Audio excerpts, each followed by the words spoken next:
Okay. Wir begrüßen Sie herzlich hier in dem schönsten Garten der Stadt Mönchengladbach. Hier ist gerade Kolje Böhr durchs Bild gelaufen, kommen Sie mal her, der mitgeholfen hat, diesen schönen Garten. Wie sind Sie auf die Idee gekommen, diesen Garten so schön zu machen? Nun ja, wir haben auch so ein schönes Haus, dann brauchen wir auch einen schönen Garten.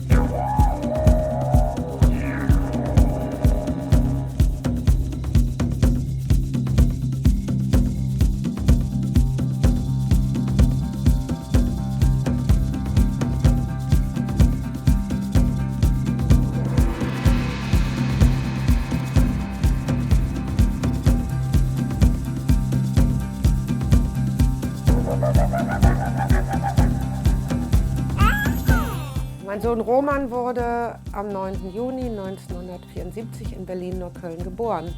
Die Geburt war sehr anstrengend, weil er wollte nicht raus. Er war sowieso 3 Wochen länger drin als normal, also 9 Monate und 3 Wochen. Er wollte einfach nicht raus und auch zu dem Zeitpunkt, wo er raus sollte, wollte er nicht. Dann wurde er mit einer Vakuumglocke rausgezogen. Und dann hat er fürchterlich geschrien. Dann sind wir kurz nach Krefeld gezogen und anschließend nach Mönchengladbach. Auffällig war, dass er schon ganz früh mit Kochtöpfen, Kochlöffeln irgendwo immer draufgehämmert hat, sodass wir gesagt haben, also er muss in 4 Jahren in die Früherziehung. Da haben wir ihn dann hingebracht. Die haben auch direkt schnell festgestellt, rhythmisch. Er muss Schlagzeug lernen. Im Alter von 6 Jahren fing er an zu humpeln und auf wiederholtes Fragen, hast du Schmerzen oder was? Nein, nein. Bin ich dann trotzdem mit ihm zum Arzt gegangen. Da wurde festgestellt, dass er ein Morbus Perthes hat. Das ist ein Zerfall des Hüftknochens, der immer weiter fortschreitet, was also sofort operiert werden musste. Genau, nach 8 Wochen wurden die Platten rausgenommen und dann musste er wieder laufen lernen. Das hieß, er durfte 1 Jahr sein Bein nicht belasten. Das hieß, er hat so eine Schiene bekommen und eine Erhöhung am Schuh auf der anderen Seite. Also es war nicht sehr schön. Zuerst wollte er auch nicht raus, weil er sich sehr unwohl fühlte. Aber auch das hat er ganz schnell gelernt, damit umzugehen und ist nachher genauso schnell gerannt wie die anderen Kinder und hat sich sehr selbstbewusst gezeigt. Roman sprühte von Anfang an eigentlich voll Ideen, die nicht immer den Eltern gefielen, sagen wir mal so. Es war nicht zum Lachen. Es waren oft sehr schwierige Situationen. Oder er hat die Kamera von seinem Vater geöffnet, hat den Film rausgenommen, wo eine nicht wiederholbare Hochzeit drauf war. Das war auch nicht sehr lustig. Der Vater war sehr böse. Aber Roman ließ sich nie, er war so neugierig und hat sich an alles rangewagt. Roman hat sich sehr früh so gerne gezeigt, auf Bühnen, vor vielen Menschen. Und hat auch früh in der Schule schon Partys veranstaltet, also große Partys auch eigentlich, was man ihm eigentlich nicht zugetraut hätte aufgrund seines Alters. Er war vielleicht 14, 15. Genau, hatte gleichzeitig da auch schon eine Band. Dann hat er sich eine eigene Wohnung genommen und hatte eigentlich gar nichts. Keine Ausbildung, kein Studium. Wir haben alles versucht, ihn zu überzeugen, irgendwann zu machen, aber nein, er wollte einfach Musik machen. Musik machen, von der er dann irgendwann mal leben kann. I started to make music when I was 10 years old. I started to learn drums properly, and then throughout my life I taught myself how to play piano and guitar and bass, and my favorite, I love to drum on anything that comes along, and obviously I'm producing a lot of dance music, which is very, very rhythmic, and the beat is very important, so that's why I really like it. The first time I used the name Tocadisco was actually on a remix that I did for a label called Acid Jazz. It was a label based in London, and the owner was Eddie Pillar. It's actually the label that released the first Jamiroquai single. Yeah, yeah, have you heard the news tonight?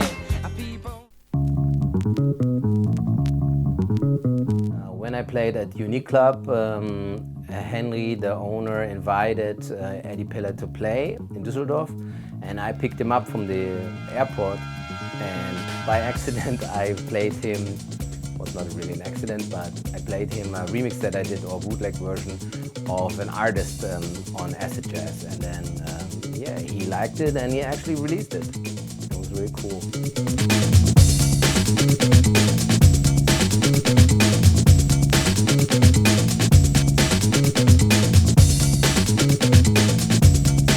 The club was voted a lot of times like best club in Düsseldorf then, and it was really a cool time to live there and, you know, to experience all this, you know, hype around the club, and, you know, the music that we played, we really loved it.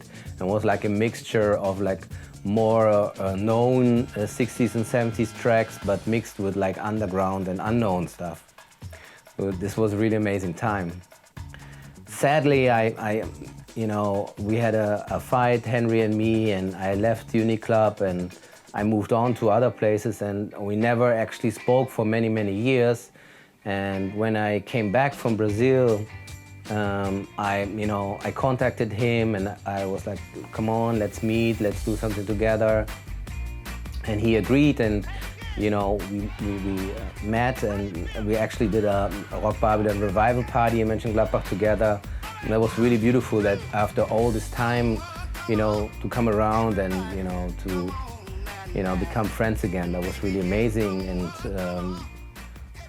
And then the sad thing happened that really before we did like we wanted to do a second party, and then he died. It was like really horrible, you know, out of the blue. And yeah, but I'm so glad that we, you know, got to make up and become friends again, because he was really a big influence on me back in the days, because he showed me so much cool music that, you know, influenced me until today. After Düsseldorf, I moved to Krefeld a brief time, and I played there in some clubs, and you know, it was really hard because it was not really a lot of money to be made, and I had to look for another job. So I started to get into like modeling and acting and anything that, you know, brought some money on the table. And then I got an audition and I worked half a year in the Warner Brothers movie world in Bottrop as a performer and as an actor.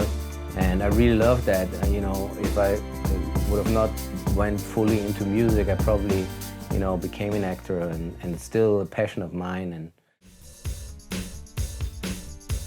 I moved to Cologne and I played in a small club called Königswasser. It was more like a bar.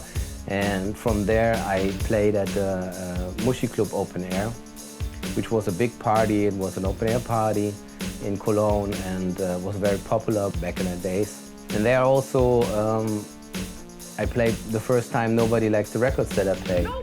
And you know, from there it went just, you know, really up.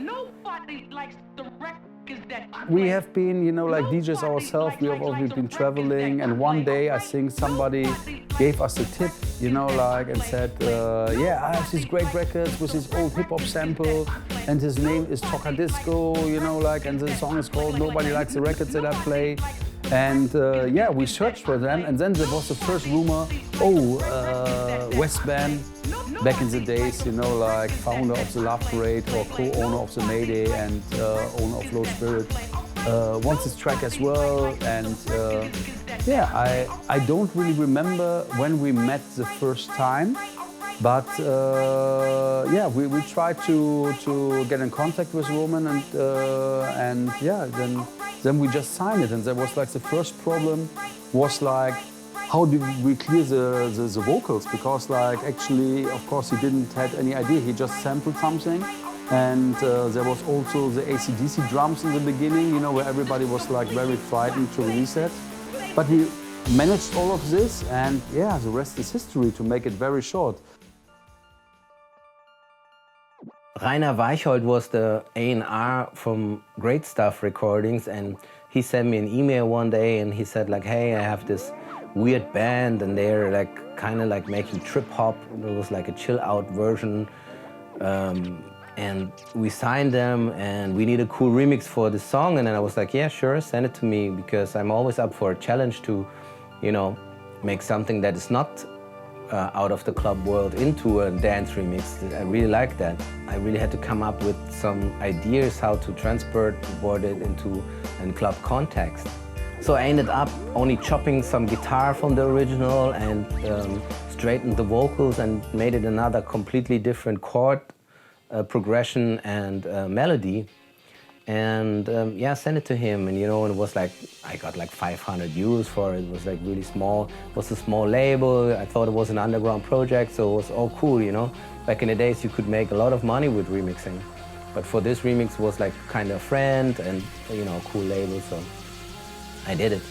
And then something started, and all of a sudden, there was like a lot of big DJs starting to play this remix, and I was like, okay, that's cool. Me and my friends, we've traveled to Ibiza, and we went into space, and I didn't like the music too much. It was like all trancey and stuff like this. And then Carl Cox played, and he played a lot of trance, and I was like, come on, let's get out of here, let's go somewhere else. And then all of a sudden he dropped my remix, and I was like, okay, what's happening? So this was like really cool, And then the story continued. I went to Australia on tour, and I met David Guetta the first time, and he was like, hey, we made a bootleg out of your remix. And I was like, oh, yeah, cool. Here, listen to it. And he gave me the bootleg, and it was just the remix with all the vocals taken out. And they did their vocals from Chris Phillips on the remix. And I was like, oh, cool. And he did a bootleg for playing. That's nice. And parallel to this, the track became bigger and bigger, and Citroen contacted me if they could use the song for their advertising, and I was like, sure. And they did a really cool advertising with a robot in it, where the car became a robot, and they used my remix for it. So I was like, that's amazing, It's like so weird, because I made this remix, and I had like a small studio in a complex where bands were rehearsing. And I drank some beers and I make the remix, and then it gets like this life of its own. It's like really crazy if you experience this. But it didn't stop there, and then David told me, hey, we're clearing my bootleg and it's gonna come out and we're gonna release it. And I was like, oh, that's cool. And then he told me that he tried to talk with the band, The Egg, to include me, because I did the song more or less. There was nothing that was actually from the band. Also, only the chopped guitars, which was my idea to chop the guitar, and but they didn't want me on the bill. So, David Guetta and Joachim Garraud, who produced for him back in the days, had a number 3 in England with the song that I made, and I didn't have any money from it. So. I had fame from it. I got a lot of DJ bookings and all these things, and but it was crazy. It was like this came all from one remix. It was so amazing. And years later, Joachim Garraud contacted me, and he made some radio shows, and he came to visit to my house, and we talked about the remix and all these things. It was like it's cool when music can do this, connecting people. And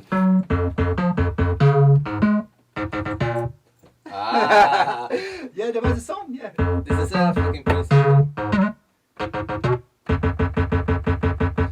This plugin. I sat there in this little room, in this little dark room in Cologne, and I chopped the guitars, and then it became like this huge phenomenon. This was crazy, really. The track from David Guetta versus The Egg, le titre David Guetta versus The Egg, Love Don't Let Me Go, Walking Away, is coming straight, ça vient directement from your remix. Can you confirm that? That's correct. This is correct. I sing Milo in the end, and of course The Egg was his breakthrough. I just signed like a guy called Milo. He had a big hit called Drop the Pressure. It's like dance history today too.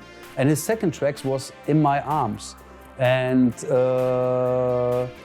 I said like, hey, I get you the remix part, try a remix. And then he did this remix, and he came one day, he called me and said like, hey, I just finished this remix. I really like it. I think it's super, super good, but I can't write my name on it. I said, why can't you write your name on it? yeah, because, you know, like, it's way too commercial for me, you know, like, and I don't want to be, I want to do my underground stuff and whatever.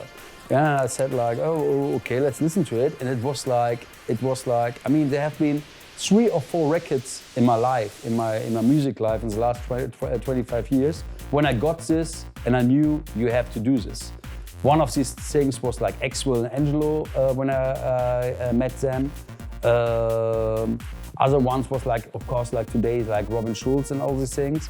But one was for sure, you know, like when I heard this remix, because that was like the start of Electro House, if you want to name it. You know, like actually with this remix, Roman was like the founder of Electro House, and a lot of people, a lot of big names followed this, you know, like, so he was like kind of role model for many, many people with this remix. Belgium was a really good country for me. They really liked my music. I had like 2 huge hits. Street Girls and Murumbi were there. Like they played it until today, and it's like 13. Now it's 14 years old. So it's a huge hit there. Everybody knows it, and I even won an award from TMF. Best Dance Internationaal is Tocadisco!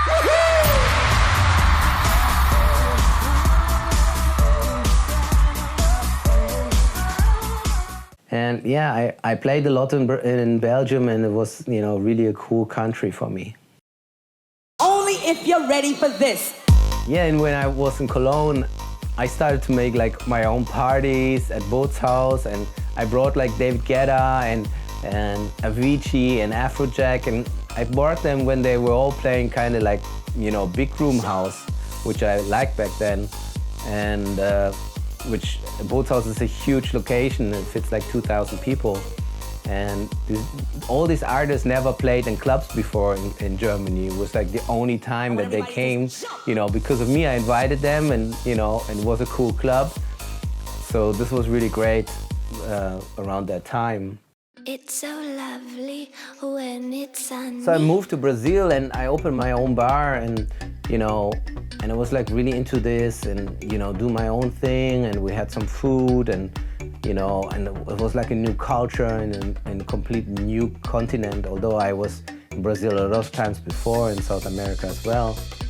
Yeah, it was a crazy time. Yeah, and then the economy in Brazil went down so bad, and there was no money to be made anymore. So I moved back to Germany. Now I live in Frankfurt, and I manage the studio from Stefan Dabruck, and we are planning some big things. Yeah, I have my new record coming out, Chuchotage, which is really an album really close to my heart, because the first time that I sing, and that I wrote all the songs, and that I also sing in German, which I never did before, or I always sang in English. So it's really you know, a passion project, and I'm curious what the people think. We already have some singles released, and yeah, it's gonna be great. I mean, with all this Corona stuff that happened in 2020, you know, I need some positivity and some happiness. So in 2021, I'm gonna release Chuchotage, the new album, number 5, my album number 5. And yeah, let's see how it comes out.